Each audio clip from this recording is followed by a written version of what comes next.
আমরা বাঙালি জাতি হিসেবে আমাদের সবারই করানো একে অন্যের পাশে দাঁড়ানো।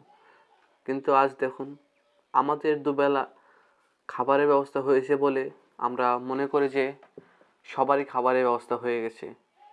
ভাই শোনেন, এখনও বাংলাদেশে অনেক পরিবার আছে যারা দুবেলা দুটো ভাত রুটির জন্য জীবন সংগ্রামে এখনও লিপ্ত। তারা দুবেলা এখনও খেতে পর্যন্ত পায় না।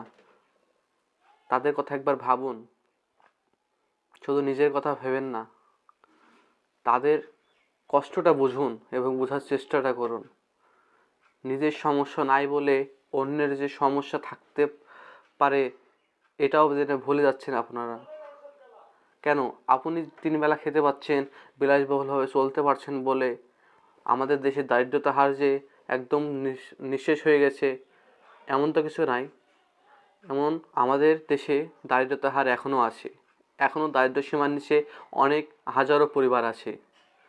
তাদের আমাদের এই দারিদ্রতা থেকে মুক্ত করতে আমাদের অতি শীঘ্রই আমাদের কিছু পদক্ষেপ নেওয়া প্রয়োজন।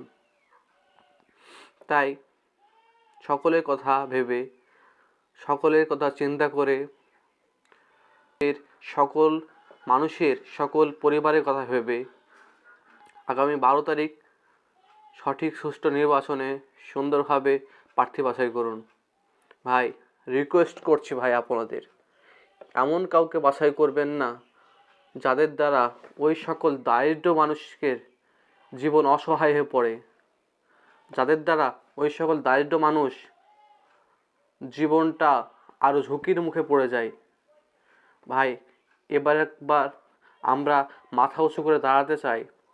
আমাদের দেশটা ভেঙে চুরে চুরমার হয়ে গেছে।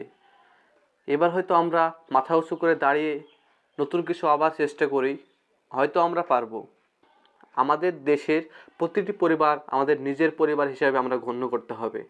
তাই আগামী সুন্দর বাংলাদেশ গড়ার লক্ষ্যে সবাই সকলের পাশে এসে দাঁড়ান এবং আগামীর সুন্দর বাংলাদেশ বিনির্মাণে সবাই একত্রিত হয়ে সহযোগিতা করুন এবং সামনের সুন্দর একটি বাংলাদেশের স্বপ্ন সফল করুন। আমরা সুন্দরভাবে একসাথে বেঁচে থাকতে চাই। আমরাই বাংলাদেশি।